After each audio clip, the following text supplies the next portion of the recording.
I watched my stepmother's face drain of all color, and for the first time in 8 years, I felt like I could finally breathe. One satisfying moment earlier, I had helped a woman pick up her spilled groceries outside a coffee shop. Kind eyes, warm smile. We ended up chatting over lattes. When she asked where I worked, I mentioned Sterling Events, my stepmother's company downtown. The woman went still. Then she pulled out her phone, scrolled to an old photograph, and showed it to me. It was my father, standing next to her, at my 5th birthday party.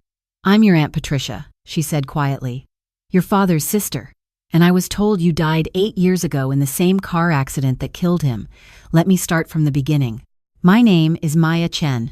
I'm 29 years old, and for the past 6 years, I've worked as the office coordinator at Sterling Events in Portland, Oregon. Office coordinator sounds professional until you realize it means I do everything no one else wants to do. I answer phones, I organize vendor files, I pick up dry cleaning, I fetch coffee, I smile at difficult clients while my stepmother takes all the credit. And I do all of this for $34,000 a year, which in Portland barely covers rent on my tiny basement apartment. My apartment is so small that when I open the oven door, it touches the couch. But hey, at least I save on heating bills.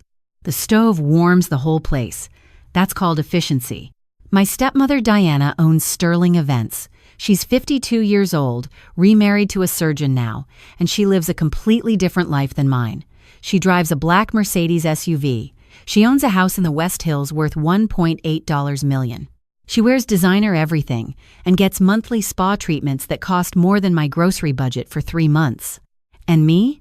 I drive a 2011 Honda Civic with a check engine light that's been on so long I've named it. His name is Gary. Gary and I have been through a lot together. People always ask how a stepdaughter can end up so different from her stepmother. I used to wonder the same thing. Diana married my father when I was 14. My biological mother died of cancer when I was 7, and Dad raised me alone for years before he met Diana.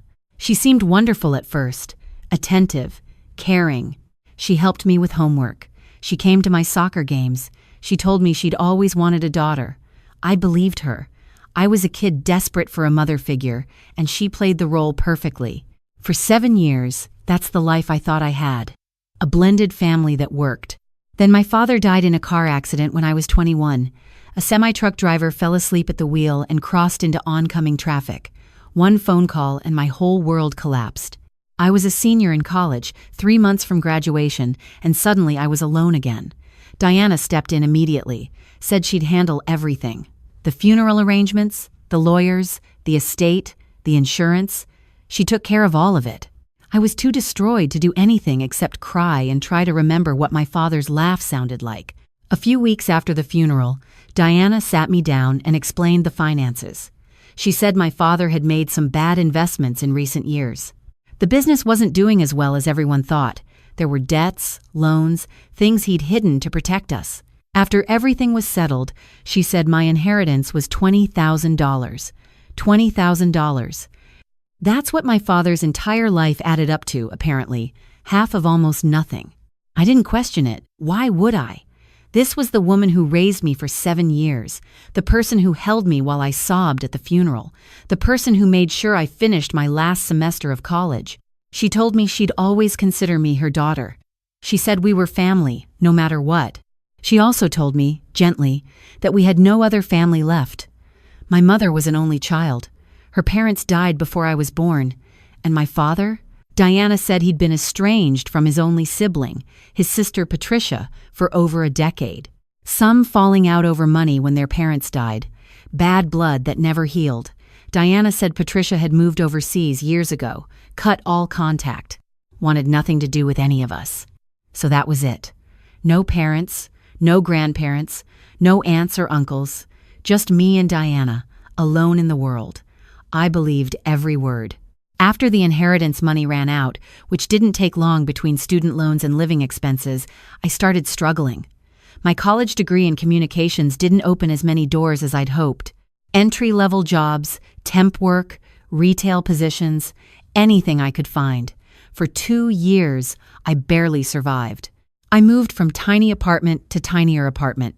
I ate instant noodles and canned soup. I watched Diana's life stay glamorous and shiny while mine stayed small and gray. Then, 6 years ago, Diana offered me a job. She said her event planning company was expanding. She needed someone she could trust, someone to manage the office, handle the day-to-day operations. She'd pay me $34,000 a year. It wasn't much, but it was steady. Benefits, stability. I was so grateful. Finally, my stepmother was helping me. Finally, I'd have something reliable. I didn't realize she was keeping me close for a reason. I didn't understand that the job was just another way to control me, to keep me dependent, to make sure I never looked too closely at anything. I was the office girl. That was my identity. 6 years of scheduling caterers and organizing seating charts and saying, yes, Diana to everything. I once got a raise of 50 cents an hour. Diana called it a generous adjustment. I called it enough to buy 1 extra coffee per week. Progress. That Thursday morning, I stopped at Bluestone Coffee on my way to work. Same order I always get. Medium latte, oat milk, 1 pump of vanilla. I was standing outside, checking my phone, when I heard something crash behind me. An older woman had dropped her grocery bag, oranges rolling everywhere, a jar of something shattered on the sidewalk. She looked flustered, embarrassed. I set down my coffee and helped without thinking. Gathered up the oranges, offered to run inside and grab napkins for the spilled jam. She thanked me with these warm brown eyes and insisted on buying me another coffee since mine had gotten cold while I helped. We ended up sitting at a table by the window. She introduced herself as Patty, said she was visiting Portland for the first time in years, looking at some properties. Thinking about moving back to the Pacific Northwest, she asked what I did for work. I told her I was an office coordinator at an event planning company, complained a little about the long hours and demanding boss. Nothing too specific, just the usual venting you do with strangers you'll never see again. When I mentioned the company name, Sterling Events, something flickered in her eyes. Just for a second. I didn't think much of it. She asked about my family. I said I didn't have much family left, just my stepmother. She asked my stepmother's name. Diana, I said. Diana Sterling. The woman set down her coffee cup very slowly. Her hands were trembling. What was your father's name? She asked quietly. James, I said. James Chen. He passed away 8 years ago. She closed her eyes. When she opened them, they were wet with tears. Maya, she whispered. Your name is Maya, isn't it? The world tilted. I'd never told her my name. She pulled out her phone with shaking hands, scrolled through photos, found one and turned the screen toward me. It was my father, younger, maybe mid-30s, standing next to this woman at what looked like a birthday party. In his arms was a little girl with pigtails, grinning at the camera. Me. That was me, at my 5th birthday party. I'm Patricia Chen, the woman said, tears streaming down her face now. Your father's sister, your Aunt Patty. And 8 years ago, Diana Sterling called me to say that you died in the same car accident that killed James. I couldn't breathe. That's impossible, I heard myself say. You moved overseas. You cut off contact with my dad years before he died, Diana told me. Diana told you lies. Patricia reached across the table and gripped my hands. Maya, I never stopped loving your father. We talked every week until the day he died. I was living in Seattle, not overseas. I flew down for the funeral. Diana met me at the airport and told me you'd been in the car too, that you didn't survive. The coffee shop spun around me. I've been mourning you for 8 years, Patricia continued, her voice breaking. I thought I lost my entire family in one night. My brother, my only niece, everyone. She pulled out a folder from her bag. Photographs, documents, 8 years of grief, compiled and organized. 3 months ago, I saw your picture, she said, on the Sterling Events website. I thought I was going crazy. I thought maybe it was someone who just looked like you. So I hired a private investigator.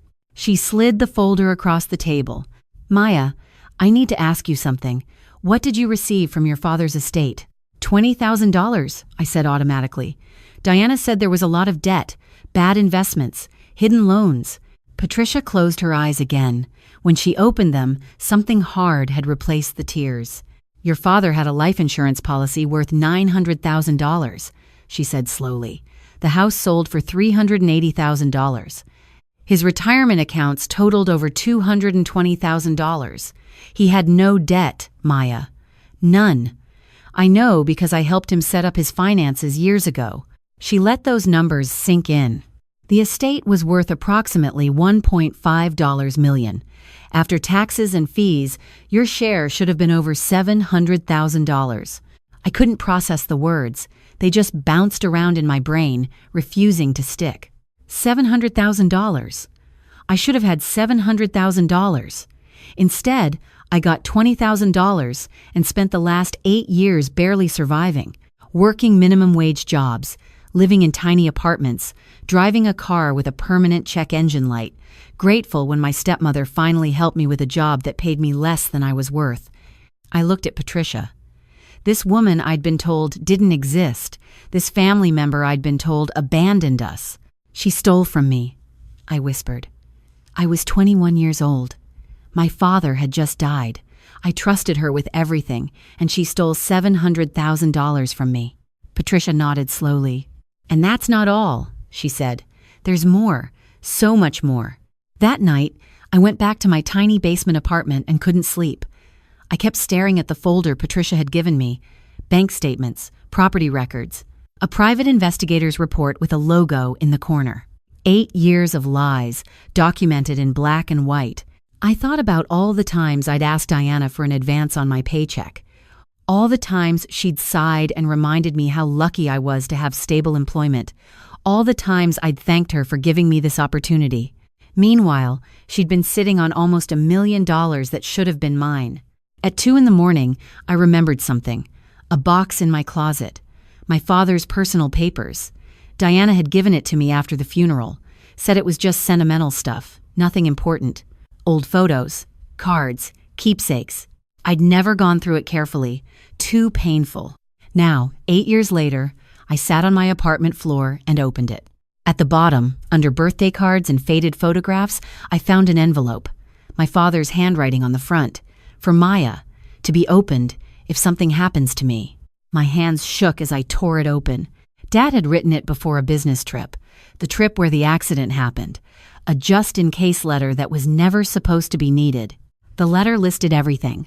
Life insurance, $900,000. House equity, approximately $380,000. Retirement accounts, $220,000. A paragraph about how proud he was of me, how much he loved me, how he knew I would build an amazing life. The final line, everything I have goes to my daughter Maya. Diana has her own resources and has agreed she doesn't need anything from my estate. This is all for you, sweetheart. All for me. Not Diana. Me. She hadn't just stolen my money. She'd stolen my father's final wishes. I sat there until dawn, surrounded by documents I'd never bothered to read, staring at numbers that should have been mine. The math was simple. That missing money could have paid for approximately 850 months of my current rent. Or, a actual life with hope and possibilities. I picked up my phone and called Patricia. I found a letter, I said. Dad left everything to me. Diana wasn't supposed to get anything. There was a long pause. I'll call my lawyer first thing in the morning, Patricia said. We're going to get justice, Maya. I promise you that. Patricia's lawyer was named Robert Okonkwo. Early 60s, gray beard, reading glasses perpetually perched on his nose, and absolutely zero tolerance for fraud. He'd spent 30 years handling estate cases in Oregon, and he'd seen every scam imaginable. When he reviewed my documents, he let out a low whistle.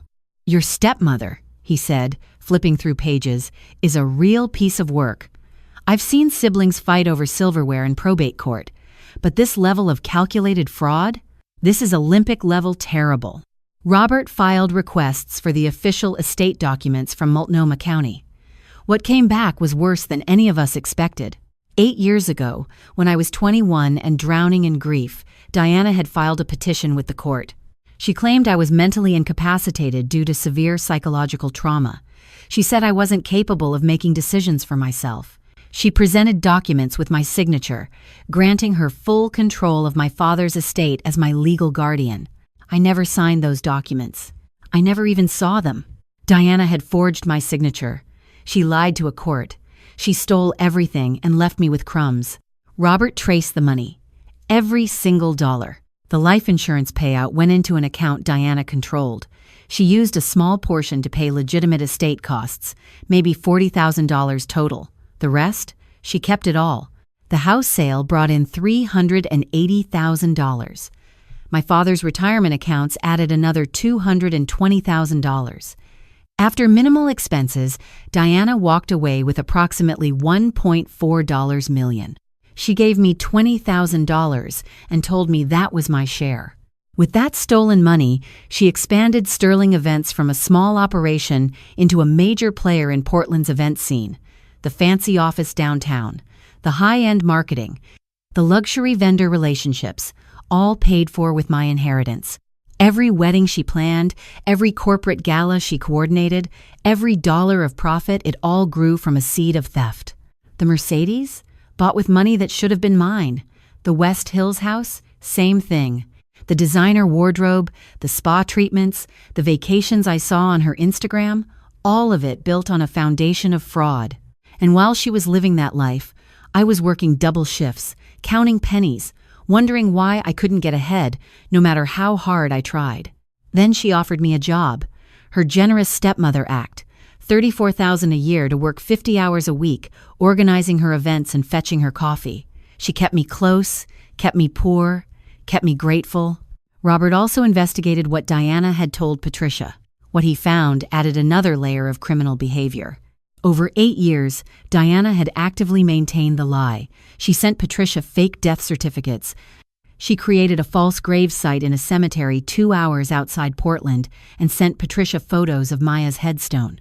She even forged sympathy cards supposedly from my father's coworkers, confirming my death.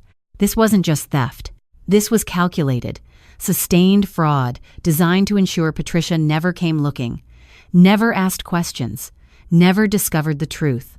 If she'd just stolen the money and disappeared, we might never have caught her, Robert explained.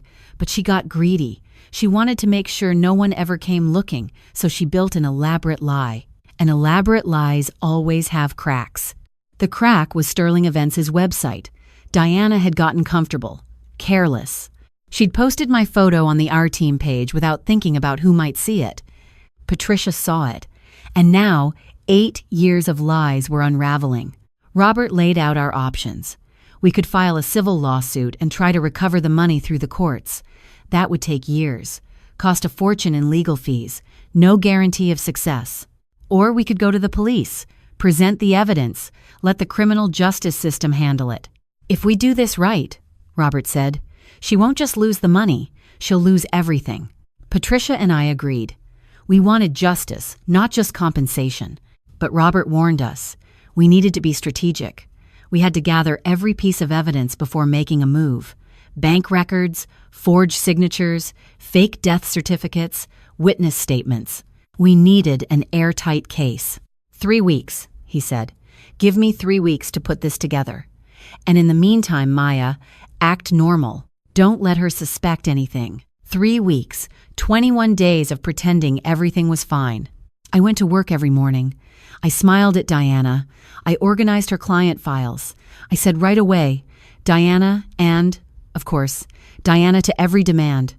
Every interaction felt like swallowing glass shards. But I did it. I played the role of the grateful stepdaughter, the loyal employee, the person who had no idea she'd been robbed. At night, I met with Patricia and Robert. We reviewed documents. We tracked bank transfers. We built our case piece by piece. I learned things about my stepmother I never knew. She had a business partner named Caroline Marsh, a wealthy investor who provided capital when Sterling Events expanded 6 years ago. Caroline was a silent partner, meaning she invested money but let Diana handle all operations. She trusted Diana completely. Never looked at the books. I wondered what Caroline would think when the truth came out. Probably not great things. I also learned that Diana had been meticulous about keeping her two worlds separate. She never mentioned me to Patricia during those fake condolence calls, never talked about having a stepdaughter still alive. She told Patricia she was processing her grief by throwing herself into work. That's why Patricia never Googled Sterling Events. That's why she never stumbled across my photo until that random day 3 months ago. Diana had built a wall between her lies. She thought it would hold forever.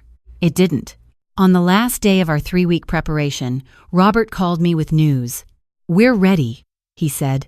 "I'm filing the criminal complaint tomorrow morning. By tomorrow afternoon, your stepmother's life is going to change dramatically." That night, I lay awake in my basement apartment, staring at the ceiling. Tomorrow, everything would be different. Tomorrow, the woman who stole 8 years of my life would finally face consequences. I thought about all the coffee I'd made her. Hundreds of cups over 6 years. Thousands of yes Dianas and right away, Dianas. A lifetime of being the struggling stepdaughter, the charity case, the one who should be grateful for whatever scraps she received. I smiled in the darkness. At least I'd been quietly messing with her for years. Decaf when she asked for regular. Extra sugar when she wanted none. Salt in her coffee once, on her birthday, which I blamed on the break room being out of regular sugar packets. It was petty, but it was something. Tomorrow I'd have something much better than sabotaged coffee. Tomorrow I'd have justice. The detectives arrived at 2:23 p.m. on a Wednesday. I remember the exact time because I kept staring at the clock, waiting, my heart pounding so hard I thought everyone could hear it. 2 officers walked through the front door of Sterling Events. They didn't look like clients. They looked like exactly what they were. "We're looking for Diana Sterling," one of them said, showing a badge. I pointed toward the back office, keeping my face neutral. "She's in her office. Second door on the left." Diana came out a moment later, her professional smile already in place. She was wearing a tailored burgundy blazer and heels that cost more than my monthly rent. She looked perfect, as always. "Good afternoon, officers. How can I help you?" "Diana Sterling, you're under arrest. You have the right to remain silent. Anything you say can and will be used against you in a court of law." The smile vanished. The detective continued reading her rights as his partner pulled out handcuffs. I watched them click around her wrists. The same wrists that wore Cartier bracelets. The same hands that signed forged documents with my name. Charges include forgery, fraud, theft by deception, and falsification of legal documents. Diana's head snapped toward me. Her eyes were wild, furious, desperate. "You?" she hissed. "You did this? After everything I did for you? I gave you a job. I raised you. I was there for you when your father died, and this is how you repay me?" I didn't say anything. I just watched. "You'd be nothing without me," she screamed as they walked her toward the door. "Nothing. You hear me? You were always ungrateful, just like your father said." The door closed behind her. The office was silent.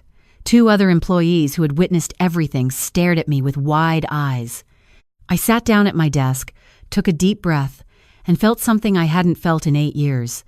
Peace. Before we continue, if you're enjoying this story, please hit that subscribe button and tell me in the comments where you're watching from and what time it is there. I read every single comment, and I love hearing from you. Thank you so much for being here. Now, let's get back to it. The story didn't end with that arrest. That was just the beginning. News travels fast in Portland's event planning circles. By the next morning, everyone knew. Diana Sterling, queen of luxury events, arrested for fraud. The phone started ringing immediately, but not with new clients. These were existing clients, panicked, demanding to know if their upcoming weddings would still happen, if their deposits were safe. Caroline Marsh, Diana's silent partner, was blindsided. She'd invested $150,000 in the company 5 years ago and trusted Diana to run everything. She never looked at the books, never questioned anything. Now her investment was in jeopardy, and she needed to know how bad the damage was. She hired a forensic accountant to review the company's finances. What the accountant found made the situation 100 times worse. Diana hadn't just been stealing from me and Patricia. She'd been stealing from the company, too. For years. Fake vendor invoices totaling $120,000. Payments to shell companies that didn't exist. Client deposits that had been borrowed and never properly returned. 2 weddings from 3 years ago where the client's final payments just disappeared. Caroline was furious. Not just because of the money, because if authorities connected her to the fraud, she could face charges too. Her name was on the partnership paperwork. Her lawyer gave her 2 options: stay quiet and potentially be charged as an accomplice, or cooperate fully with authorities, hand over everything, and hope for immunity. Caroline chose survival. She brought every bank record, every suspicious transaction, every questionable invoice to the district attorney. She told them everything she knew, which wasn't much, but it was enough to expand the investigation. The case exploded. Investigators dug through 8 years of Diana's financial records. What they found was staggering. She had defrauded at least 7 other people over the course of her career. An elderly widow who paid a $30,000 deposit for her granddaughter's wedding and never saw the event or the refund. A couple who lost $15,000 on a corporate event that Diana just stopped planning halfway through. Small business owners who hired Sterling events and got invoiced for services that were never delivered. Each new victim added charges. Each charge added years to her potential sentence. Meanwhile, Diana sat in county jail, watching her empire collapse. Her assets were frozen pending investigation. The West Hills house seized. The Mercedes SUV seized. The bank accounts filled with stolen money frozen. Her event planning license was suspended. Her reputation, the thing she valued most, was destroyed overnight. Former clients publicly denounced her. Business contacts pretended they'd never met her. The new husband, the surgeon, he filed for divorce within 2 weeks and moved out of the seized house before the federal marshals changed the locks. I drove past her house one day just to see it. There was a seizure notice on the front door, a lockbox on the handle. The Mercedes was already gone. I sat in my Honda Civic with Gary, the check engine light glowing faithfully, and I thought, guess she should have been nicer to the office girl. The trial lasted 2 weeks. I sat in that courtroom every single day, watching my stepmother try to charm the jury the way she'd charmed everyone else her whole life. But this time, there was no one left to manipulate. The evidence was overwhelming. The forged documents were clear. 7 victims testified about money they'd lost. Patricia testified about 8 years of believing I was dead, and I testified about being a grieving 1-year-old, who trusted her stepmother with everything, never knowing she was stealing my entire future. When the jury foreperson stood up to read the verdict, I watched Diana's face. For the first time in my life, she looked terrified. Guilty. 18 counts. Forgery. Fraud. Theft by deception. Falsification of legal documents. The judge looked at my stepmother with no sympathy in his eyes. "Mrs. Sterling," he said, "you systematically betrayed every person who ever trusted you. You stole from a grieving young woman who had just lost her father. You manipulated a family member into believing her niece was dead. You defrauded clients who put their trust and their money in your hands. You represent the worst kind of predator, one who hides behind family and professionalism while destroying lives." He sentenced her to 19 years in state prison. Diana is 52 years old. She'll be 71 before she's eligible for parole. By then, I'll have lived more years free of her lies than I ever spent under them. The court ordered full restitution to all victims. Every asset Diana had accumulated, the house, the cars, the jewelry, the investment accounts, was liquidated and distributed. I received my rightful inheritance. The principal amount I should have gotten 8 years ago, plus interest, plus damages. In total, approximately $840,000. Not a fortune by West Hills standards, but enough to change my life completely. Patricia was awarded damages for emotional distress. The fake death certificates, the fabricated grave, the years of unnecessary grief, the court recognized all of it. She donated most of the money to a grief counseling nonprofit in my father's name. The 7 other victims received their money too. For some of them, it was life-changing. The elderly grandmother got her $30,000 back, enough to actually throw her granddaughter a wedding. The young couple recovered their deposit and used it for a honeymoon they'd been putting off for years. If this story has you on the edge of your seat, please take a second to hit that like button. It really helps more people find these stories, and it means the world to me. Thank you. Now, let's get back to it. Justice isn't always about revenge. Sometimes it's about making things right for people who thought they'd never see right again. After the trial, I quit my job. Obviously. I paid off every debt I'd accumulated over 8 years of barely surviving. Student loans gone, credit card balances gone. That medical bill from when I got the flu 3 years ago and couldn't afford the copay gone. I went back to school, got my MBA, took classes in the evenings while working on my new plan during the day. I started a small event planning company of my own. Ethical, transparent, everything Diana's business wasn't. I named it Chen and Company, after my father. It's not a big company. Just me and 3 employees, handling modest events for clients who want quality without pretension, birthday parties, anniversary celebrations, small corporate gatherings. Nothing fancy, but everything done right. My tagline is, events built on trust. Everyone who knows my story gets the joke. And yeah, I finally retired the Honda Civic. Gary, the check engine light, will be missed, but not mourned. I didn't buy a Mercedes. I bought a Subaru Forester. Reliable, practical, real. Every time I start the engine and no warning lights come on, I smile. Patricia and I built a real relationship. Sunday brunches at her place in Seattle, phone calls twice a week. She's 64 now, and she knows time is precious.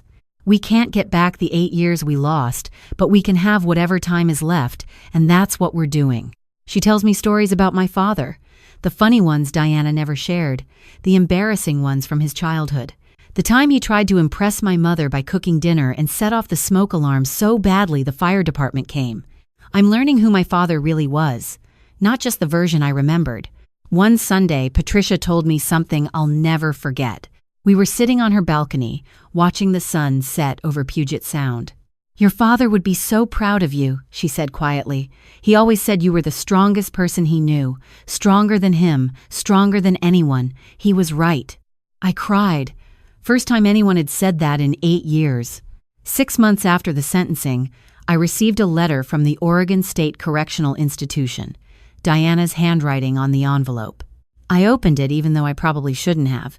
She wanted money for commissary items, for phone calls, for legal fees to file an appeal. She said she was sorry. She said she made mistakes. She said I was the only family she had left. She said she'd always loved me like her own daughter. I read the letter once. Then I threw it in the trash. Some doors, once closed, stay closed. A year after the trial, I was sitting in my new office, small, modest, completely mine, when my assistant knocked on the door. "There's a call from a correctional facility," she said. "Will you accept the charges?" I thought about it for exactly 1 second. "No," I said. "I won't." I hung up and got back to work, building something real, something honest, something that's finally, truly mine. Some people build their whole lives on lies. But here's what I learned. Lies have an expiration date. The truth always finds a way out, even if it takes 8 years. Even if it arrives disguised as a stranger at a coffee shop who needs help picking up spilled groceries. Be kind anyway. You never know who's been searching for you. You never know who's been mourning you.